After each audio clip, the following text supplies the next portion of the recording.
Hi everyone, this is Neha. Welcome back to the channel. Hope you all are doing good. तो बच्चा हमारी previous video के अंदर हम लोगों ने हमारा चैप्टर 1 स्टार्ट करा था Indian economy on the eve of independence. अच्छा, क्या क्या पढ़ लिया था उस दिन हम लोगों ने?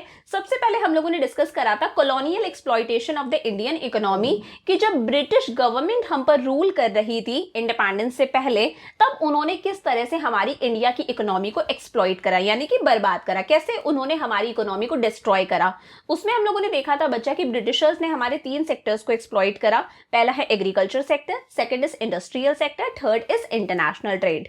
देन हम लोगों ने डिस्कस करा कि इंडिपेंडेंस से पहले इंडिया की इकोनॉमी कैसी थी, भाई कितनी बैकवर्ड थी, कितनी स्टेगनेंट थी, हमारा एग्रीकल्चर सेक्टर कितना बैकवर्ड था, इंडस्ट्रियल सेक्टर कितना बैकवर्ड था। तो ये सारी चीजें हम लोगों ने उस वीडियो में डिस्कस कर ली, जिसका लिंक मैंने आपको डिस्क्रिप्शन में दिया है। आज हम लोग हमारी आगे की चीजें डिस्कस करेंगे। So let's start. अब बच्चा सबसे पहले तो ये देखो कि एग्रीकल्चर सेक्टर कैसा था on the eve of independence. Agriculture sector on the eve of independence, यानी कि इंडिपेंडेंस से पहले हमारे एग्रीकल्चर सेक्टर की क्या कंडीशन थी। तो फर्स्ट पॉइंट है बच्चा लो प्रोडक्शन एंड प्रोडक्टिविटी। बच्चा एग्रीकल्चर सेक्टर कैसा था? एग्रीकल्चर सेक्टर के अंदर लो प्रोडक्शन था, मतलब जो भी क्रॉप्स ग्रो करी जा रही थी, चाहे वीट ले लो चाहे राइस ले लो, उन सब का प्रोडक्शन बहुत ही कम था। जो आउटपुट जनरेट हो रहा था वो बहुत ही कम था। तो एग्रीकल्चर सेक्टर के अंदर लो प्रोडक्शन था। अच्छा, प्रोडक्टिविटी क्या होता है? देखो, जो भी आउटपुट जनरेट हुआ है उसे प्रोडक्शन बोलते हैं। अगर उसी आउटपुट को एरिया से डिवाइड कर दे, पर हेक्टर से डिवाइड कर दे, तो हमें मिलती है प्रोडक्टिविटी। तो प्रोडक्शन और प्रोडक्टिविटी दोनों ही बहुत ही ज्यादा लो थे, क्योंकि ब्रिटिश गवर्नमेंट बिल्कुल भी हमारे एग्रीकल्चर सेक्टर पर ध्यान नहीं दे रही थी। एग्रीकल्चर पूरा का पूरा रेनफॉल पे डिपेंडेंट था। सेकेंड है अनसर्टेनिटी। बच्चा एग्रीकल्चर सेक्टर के अंदर अनसर्टेनिटी बहुत ज्यादा थी, फ्लक्चुएशंस बहुत ज्यादा थे, कि कई बार तो बहुत अच्छी प्रोडक्टिविटी हो गई और कई बार प्रोडक्टिविटी एकदम लो है। क्यों है बच्चा? क्योंकि जो एग्रीकल्चर सेक्टर था वो टोटली रेनफॉल पे डिपेंडेंट था, कि किसी साल अगर अच्छी रेनफॉल हुई तो अच्छा आउटपुट जनरेट होगा, किसी साल अगर रेनफॉल नहीं हुई तो बिल्कुल लो आउटपुट जनरेट होगा, बिल्कुल सूखा पड़ जाएगा, फेमाइंस आ जाएंगे, लोगों को खाने को ही नहीं मिलेगा।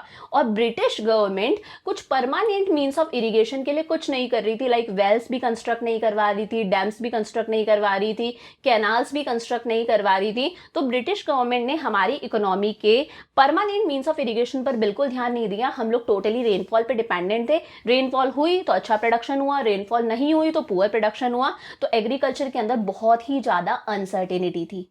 नेक्स्ट है सबसिस्टेंस फार्मिंग। देखो, मैंने पहले भी बताया था, एक होती है सबसिस्टेंस फार्मिंग और एक होती है कमर्शियल फार्मिंग। भाई फार्मिंग करके जब फार्मर सिर्फ और सिर्फ अपनी फैमिली का पेट भर रहा है, भाई इतनी ही फार्मिंग कर रहा है, इतना ही आउटपुट जनरेट कर पा रहा है कि उससे फार्मर अपनी फैमिली का पेट भर सके, सिर्फ उस तरह की फार्मिंग को बोला जाता है सबसिस्टेंस फार्मिंग। वहीं जब फार्मिंग करके फार्मर के पास में सरप्लस बचता है, एक्स्ट्रा आउटपुट बचता है, एक्स्ट्रा वीट बच रहा है, एक्स्ट्रा राइस बच रहा है, और उसे वो मार्केट के अंदर सेल करता है ताकि वो अर्न कर सके, मनी अर्न कर सके, इस तरह की फार्मिंग को बोला जाता है commercial farming. But British rule के टाइम पर प्रोडक्शन इतना कम था, प्रोडक्टिविटी इतनी कम थी कि फार्मर सिर्फ इतना ही प्रोड्यूस कर पाते थे कि वो अपनी फैमिली का पेट भर सके। यानी कि उस टाइम पर कौन सी फार्मिंग होती थी? Subsistence farming. इतनी ही फार्मिंग होती थी कि भाई 2 टाइम का खाना मिल गया, दैट्स इट। कमर्शियल फार्मिंग नाम की कोई चीज नहीं थी। फोर्थ है gulf between owners of the soil and tillers of the soil. तो बच्चा इसे ध्यान से समझना कि ब्रिटिश गवर्नमेंट एक लैंड सेटलमेंट सिस्टम लेकर आई थी, जिसका नाम था जमींदारी सिस्टम। याद है, मैंने प्रीवियस वीडियो में भी बताया था। इसके अंदर बच्चा 3 लोग थे, 3 पार्टीज थी।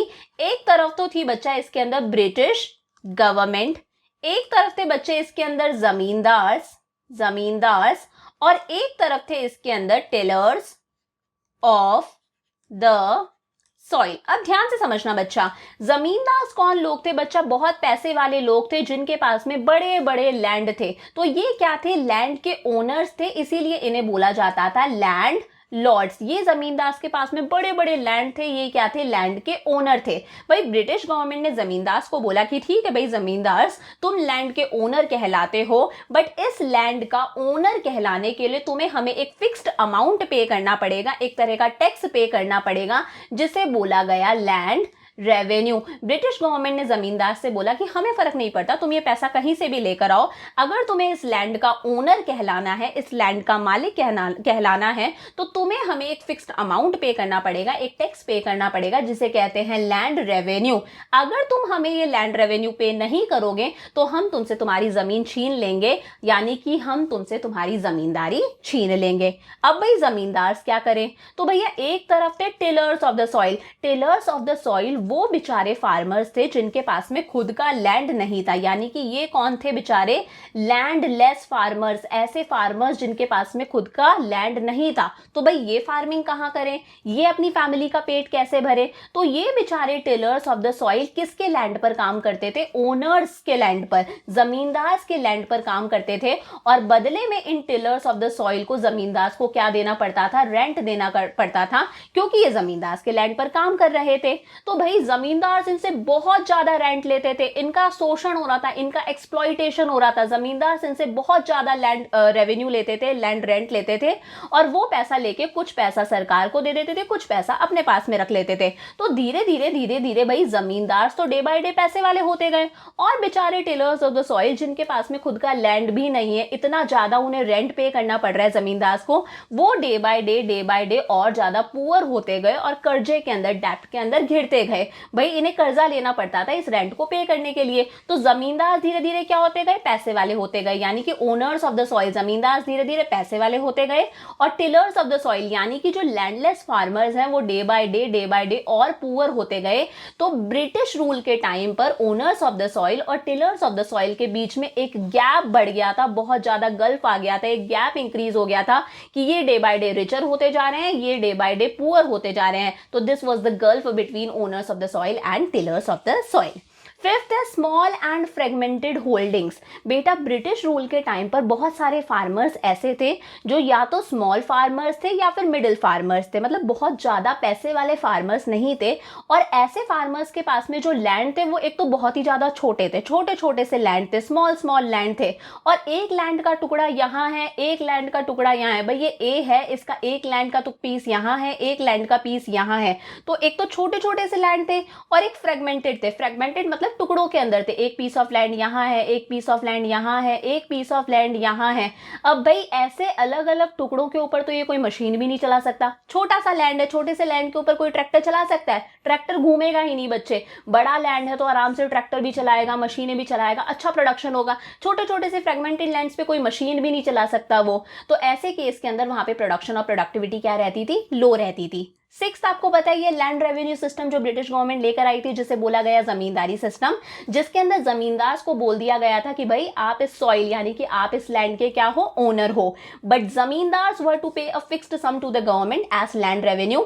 बट जमींदार को, सरकार को यानी कि ब्रिटिश गवर्नमेंट को एक फिक्स्ड अमाउंट पे करना पड़ता था जिसे बोला जाता था लैंड रेवेन्यू। और जमींदार से बोल दिया गया भाई हमें कोई फर्क नहीं पड़ता, तुम ये पैसा कहीं से भी लेकर आओ, तुम इन टिलर्स ऑफ द सॉइल से जितना रेंट चार्ज कर सकते हो उतना रेंट चार्ज करो, इन्हें कैसे भी बर्बाद करो, हमें कोई फर्क नहीं पड़ता। जमींदार वर फ्री, जमींदार एकदम फ्री थे to extract as much from the tillers of the soil. Tillers of the soil से जितना एक्सट्रैक्ट कर सके, जितना हासिल कर सके उतना हासिल करो, हमें कोई फर्क नहीं पड़ता, हमारे पास तो टाइम पर हमारा लैंड रेवेन्यू आ जाना चाहिए, नहीं तो हम तुमसे तुम्हारी जमींदारी ले लेंगे। लास्ट पॉइंट है फोर्स्ड कमर्शियलाइजेशन ऑफ एग्रीकल्चर। देखो ब्रिटिशर्स के आने से पहले इंडिया जो था वो सबसिस्टेंस फार्मिंग करता था, जैसे कि मैंने ऊपर बताया कि फार्मर्स राइस ग्रो करते थे, वीट ग्रो करते थे ताकि अपनी फैमिली का पेट भर सके। अब ब्रिटिशर्स आ गए और ब्रिटिशर्स ने आकर क्या देखा कि भाई इंडिया का जूट, इंडिया का कॉटन, इंडिया का इंडिगो इतना फेमस है, और ये जूट, कॉटन, इंडिगो, वूल, शुगर, ये सारी चीजें तो हम लोग ब्रिटेन के अंदर यूज कर सकते हैं। ब्रिटिशर्स की क्या थी? ब्रिटेन के अंदर टेक्सटाइल इंडस्ट्रीज थी, बड़ी बड़ी इंडस्ट्रीज थी जहां पर वो इस जूट, कॉटन, इंडिगो को as a raw material use कर सकते थे। तो ब्रिटिशर्स ने हमारे यहाँ के फार्मर्स को बोला कि भाई अब आप सेल्फ कंजम्पशन के लिए राइस और वीट ग्रो मत करो, ठीक है, उन्हें बोला गया कि भाई अब आप जूट ग्रो करो, आप कॉटन ग्रो करो, आप इंडिगो यानी कि नील ग्रो करो, क्योंकि इसकी हमें जरूरत है। ब्रिटेन के अंदर हमारी जो टेक्सटाइल इंडस्ट्रीज हैं उसमें एज अ रॉ मटेरियल हम इसे यूज करेंगे। तो farmers were shift from self consumption to cultivation for market. अब फार्मर्स सेल्फ कंजम्पशन के लिए राइस और व्हीट ग्रो नहीं करते थे, उल्टा वो ये कॉमर्शियल क्रॉप्स ग्रो करते थे ताकि मार्केट में यानी कि ब्रिटिशर्स को इन्हें बेच सके। Shift to commercial crops like indigo. और आपको एक चीज बता दूं, एक बार अगर किसी लैंड पर इंडिगो ग्रो कर ली यानी कि नील ग्रो कर ली, डाई के तौर पर यूज करा जाता है कपड़े की इंडस्ट्रीज के अंदर, तो बेटा वो लैंड सूटेबल नहीं होता कि उस पर आप फर्दर कल्टीवेशन कर सको। धीरे धीरे उस लैंड की फर्टिलिटी खराब होती जाती है, फर्टिलिटी खत्म होती जाती है। बट फार्मर्स को फोर्स करा गया कि भाई आप सब्सिस्टेंस क्रॉप्स यानी कि राइस और व्हीट ग्रो ना करके बल्कि कॉमर्शियल क्रॉप्स ग्रो करो। अब बेचारे फार्मर्स क्या करें, ये राइस और व्हीट खाने के लिए कहां से लेकर आए, जूट कॉटन को तो खा नहीं सकते, तो इसके लिए इन्हें मार्केट पर डिपेंड होना पड़ता था, पैसे देकर राइस व्हीट ये सारी चीजें खरीदनी पड़ती थी ताकि अपनी फैमिली का पेट भर सके। तो ऐसी कंडीशन थी भाई हमारे एग्रीकल्चर सेक्टर की इंडिपेंडेंस से पहले, यानी कि जब ब्रिटिश गवर्नमेंट हम पर रूल कर रही थी। प्रोडक्शन कम था, प्रोडक्टिविटी कम थी, बहुत ज्यादा अनसर्टेनिटी थी क्योंकि हम लोग टोटली रेनफॉल पर डिपेंडेंट थे। सब्सिस्टेंस फार्मिंग थी कि फार्मर इतनी ही फार्मिंग कर पाता था कि अपनी फैमिली का पेट भर सके। डे बाय डे जमींदार और पैसे वाले होते गए, टिलर्स ऑफ द सॉइल और गरीब होते गए, इनके पास में बिल्कुल भी पैसा नहीं बचता था कि ये एग्रीकल्चर पर इन्वेस्ट कर सके, तो इनके बीच में एक गैप बढ़ता गया। फार्मर्स के पास में जो लैंड थे वो छोटे छोटे से और टुकड़ों में थे, फ्रेगमेंटेड मतलब टुकड़ों के अंदर थे, कि उस पर वो proper machines, tractors, harvesters, threshers चला ही नहीं पाते थे, कि प्रोडक्शन हमेशा कम रहता था। ब्रिटिश गवर्नमेंट एक नया सिस्टम लेकर आई थी जिसका नाम था लैंड रेवेन्यू सिस्टम यानी कि जमींदारी सिस्टम। आपको पता है इसके अंदर सारा मैंने पढ़ा दिया, प्रीवियस वीडियो में बताया था। और लास्ट है फोर्स्ड कमर्शियलाइजेशन, कि फार्मर्स को फोर्स किया गया कि भाई आप ट्रेडिशनल क्रॉप्स जो है राइस व्हीट इन्हें ग्रो मत करो, आप कमर्शियल क्रॉप्स ग्रो करो लाइक इंडिगो, जूट, कॉटन, वूल, क्योंकि उसकी ब्रिटेन के अंदर डिमांड थी। टेक्सटाइल इंडस्ट्रीज के अंदर एज अ रॉ मटेरियल वो उसे यूज करते थे। तो समझ में आगे बच्चा एग्रीकल्चर सेक्टर कैसा था हमारा। अब नेक्स्ट है बच्चे industrial sector on the eve of independence. देखो एग्रीकल्चर सेक्टर देख लिया, अब देखो इंडस्ट्रियल सेक्टर कैसा था on the eve of independence यानी कि इंडिपेंडेंस से पहले। तो बच्चे इंडस्ट्रियल सेक्टर को भी ब्रिटिश गवर्नमेंट ने बहुत ही तरीके से डिस्ट्रॉय करा, बहुत ही तरीके से बर्बाद करा, और इसीलिए इसे बोला गया सिस्टेमैटिक डी इंडस्ट्रियलाइजेशन। समझे कि ब्रिटिश गवर्नमेंट ने हमारी इंडस्ट्रीज को, हमारे इंडस्ट्रियल सेक्टर को इतने तरीके से बर्बाद करा, इतने तरीके से डिस्ट्रॉय करा कि इसे क्या बोला गया, सिस्टेमैटिक डी इंडस्ट्रियलाइजेशन। बच्चे जब इंडस्ट्रीज बढ़ती हैं, इंडस्ट्रीज खुलती हैं, तो उसे बोलते हैं इंडस्ट्रियलाइजेशन। बट जब इंडस्ट्रीज खत्म होती हैं, इंडस्ट्रीज बर्बाद होती हैं, तो उस वर्ड का ऑपोजिट क्या होगा, डी इंडस्ट्रियलाइजेशन। तो deindustrialisation is the term that describes the status of industrial sector during the British rule. Deindustrialisation एक बहुत ही तरीके वाला वर्ड है जो बता सकता है कि हमारा इंडस्ट्रियल सेक्टर कैसा था ब्रिटिश रूल के टाइम पर। तो बच्चे इसके अंदर दो चीजें हुई। पहला हुआ decay of world famous traditional handicraft. जैसा कि मैंने आपको बताया था, हमारे जो इंडिया का हैंडीक्राफ्ट था वो इतना फेमस था, वो पूरे वर्ल्ड के अंदर फेमस था, उसकी क्वालिटी और उसकी वैरायटी की वजह से पूरे वर्ल्ड में लोग उसे खरीदते थे। बट ब्रिटिशर्स ने हमारी ट्रेडिशनल हैंडीक्राफ्ट्स की इंडस्ट्रीज को डिस्ट्रॉय कर दिया, डिके कर दिया। जो हमारा वर्ल्ड फेमस ट्रेडिशनल हैंडीक्राफ्ट था उसे ब्रिटिशर्स ने बर्बाद कर दिया। सेकेंड है bleak growth of modern industries. हालांकि 19th सेंचुरी के सेकेंड हाफ के अंदर कुछ ग्रोथ हुई थी मॉडर्न इंडस्ट्रीज की, बट वो जो ग्रोथ थी वो ब्लीक ग्रोथ थी। ब्लीक ग्रोथ का मतलब है बच्चा ना के बराबर। ग्रोथ हुई तो थी बट बिल्कुल ना के बराबर थी, बहुत ही हल्की सी ग्रोथ हुई थी, नेग्लिजिबल ग्रोथ हुई थी। तो दो टॉपिक्स पढ़ने हैं बच्चा हमें industrial sector on the eve of independence के अंदर, कि एक तो ब्रिटिशर्स ने हमारे वर्ल्ड फेमस इंडियन हैंडीक्राफ्ट की किस तरह से धज्जियां उड़ाई, दूसरा हमें पढ़ना है कि भाई ग्रोथ तो हुई थी 19th सेंचुरी के सेकेंड हाफ के अंदर, बट वो जो ग्रोथ थी वो ब्लीक ग्रोथ थी, यानी कि ना के बराबर ग्रोथ थी। बहुत ही हल्की फुल्की इंडस्ट्रीज खुली थी, जैसे Tata iron and steel company खुली थी, बट वो ग्रोथ कैसी थी, ना के बराबर। तो फर्स्ट आ गया बच्चा decay of Indian handicraft. Prior to British rule, British rule के आने से पहले Indian handicraft enjoyed the world wide reputation. India का जो हैंडीक्राफ्ट था वो उस वर्ल्ड वाइड रेपुटेशन को एंजॉय करा था, पूरे वर्ल्ड के अंदर एक फेमस रेपुटेशन थी इंडिया के हैंडीक्राफ्ट की। But the British rule destroyed these industries. But British rule ने हमारी इन इंडस्ट्रीज को एकदम अच्छे तरीके से डिस्ट्रॉय कर दिया।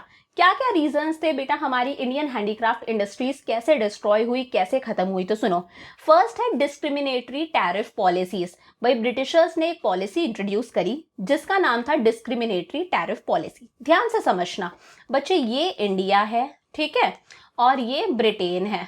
ध्यान से समझना एकदम। ब्रिटिशर्स ने बोला भाई इंडिया, अगर आप आपका इंडियन हैंडीक्राफ्ट, अगर इंडिया आप आपका इंडियन हैंडीक्राफ्ट एक्सपोर्ट करोगे तो उस पे तो बहुत ज़्यादा टैक्स लगेगा। अगर आप आपका इंडियन हैंडीक्राफ्ट एक्सपोर्ट करोगे तो उस पे बहुत ज़्यादा टैक्स लगेगा।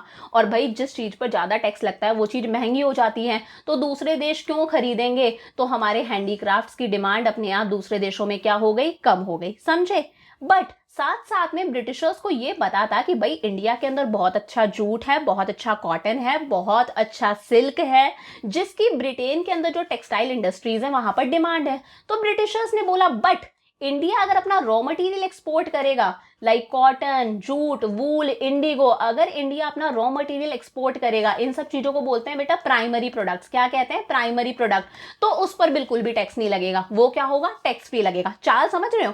अगर इंडिया अपना इंडियन हैंडीक्राफ्ट, अपना फिनिश्ड गुड एक्सपोर्ट करेगा तो उस पर तो बहुत ज्यादा टैक्स लगेगा। बट इंडिया अगर अपना primary product like cotton, jute, wool, indigo ये सब एक्सपोर्ट करेगा तो वो क्या होगा? टैक्स फ्री होगा, क्योंकि उन सब चीजों की ब्रिटेन के अंदर टेक्सटाइल इंडस्ट्रीज के अंदर डिमांड थी।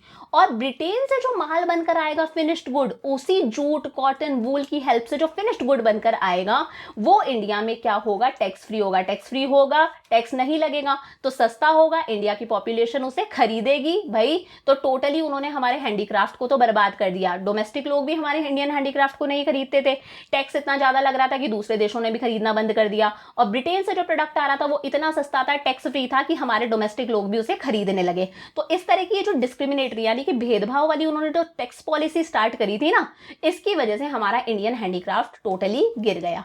सेकंड है डिसअपियरेंस ऑफ प्रिंसली कोर्ट्स। भाई ब्रिटिशर्स के आने से पहले कौन रूल करते थे? नवाब्स, राजास, ये सब रूल करते थे। राजा महाराजा का जमाना था। और भाई राजा महाराजा इंडियन हैंडीक्राफ्ट को बहुत पेट्रोनाइज करते थे, उसकी बहुत तारीफ करते थे, बहुत यूज करते थे। आपने देखा होगा राजा महाराजा, टीवी के अंदर देखा होगा, वो जितनी भी चीजें यूज करते थे, देखो ऊपर इस तरह का पिक्चर में बना हुआ है, सारी हैंडक्राफ्टेड होती थी। उनके कपड़े हैंडक्राफ्टेड होते थे, तलवार जिसके अंदर रखते थे म्यान, वो हैंडक्राफ्टेड होती थी। अब भाई ब्रिटिशर्स के आने से वो नवाब्स, राजास, महाराजास का तो जमाना ही खत्म हो गया।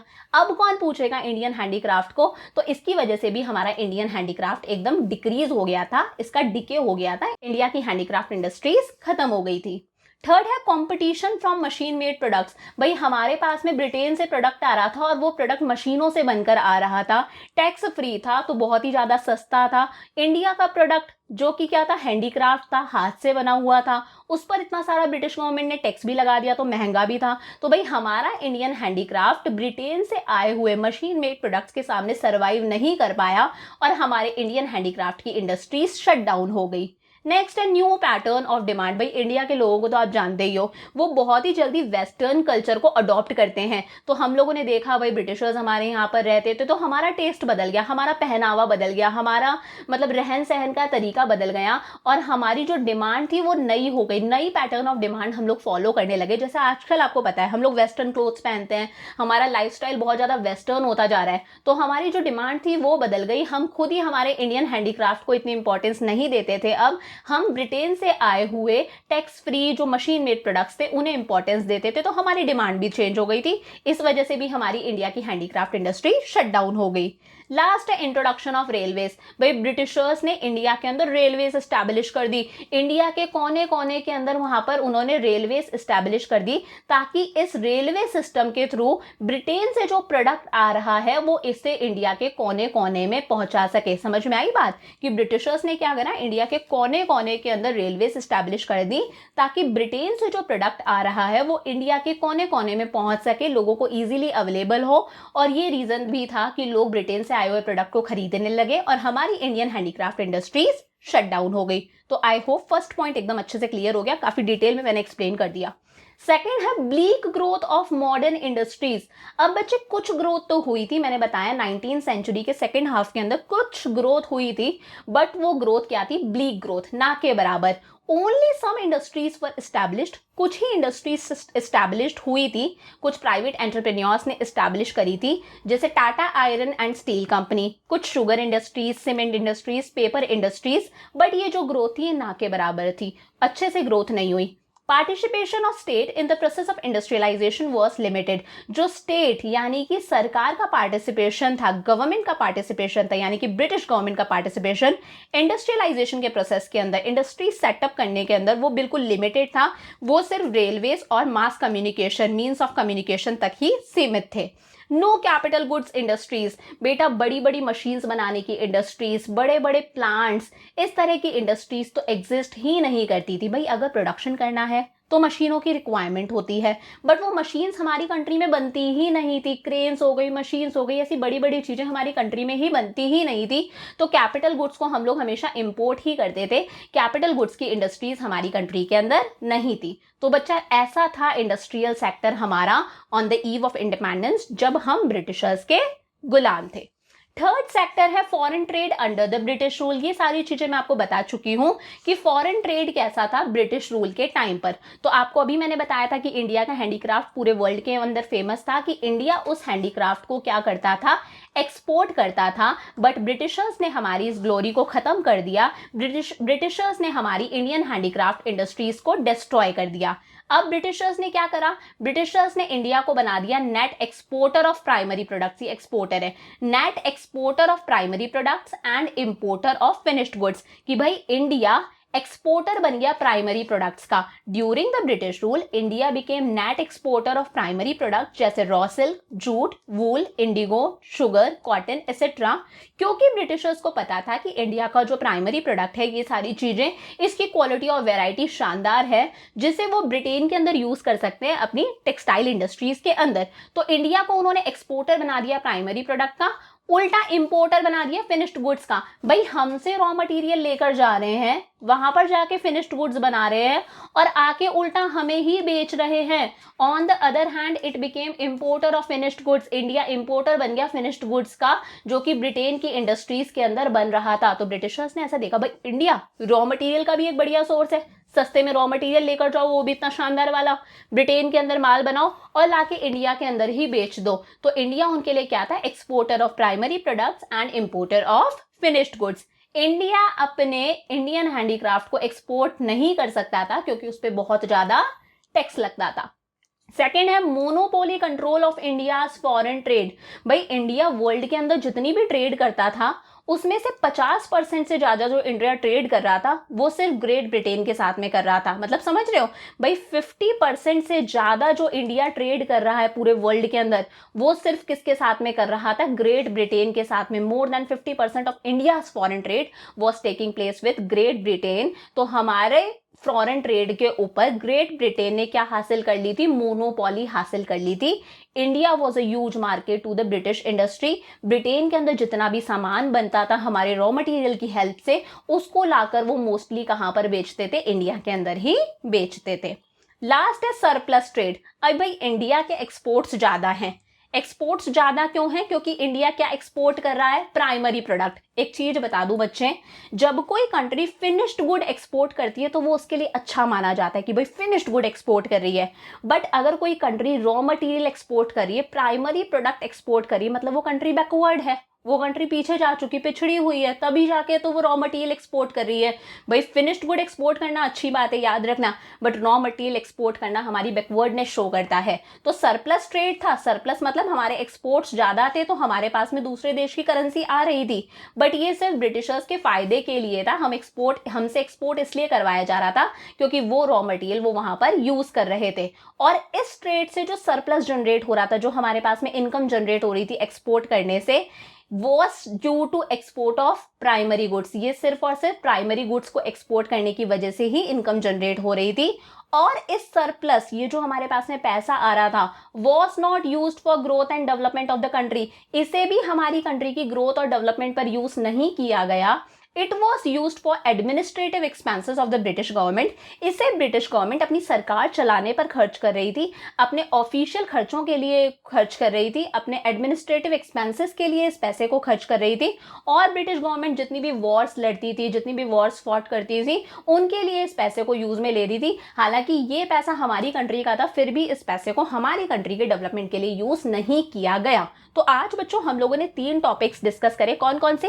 कि एग्रीकल्चर सेक्टर कैसा था इंडिपेंडेंस से पहले, इंडस्ट्रियल सेक्टर कैसा था इंडिपेंडेंस से पहले, और फॉरेन ट्रेड कैसा था इंडिपेंडेंस से पहले। बहुत ही इंपॉर्टेंट टॉपिक है, स्पेशली ये इंडस्ट्रियल सेक्टर आपके लिए बहुत इंपॉर्टेंट है। तो आज की वीडियो को अच्छे से प्रिपेयर कर लेना, यहाँ तक के तरीके से नोट्स बना लेना, स्क्रीनशॉट ले लेना। ये नोट्स आपके लिए बेस्ट नोट्स हैं। नेक्स्ट वीडियो के अंदर बच्चा हम लोग हमारे इस चैप्टर को कंप्लीट करेंगे। So see you in the next video. Bye for now.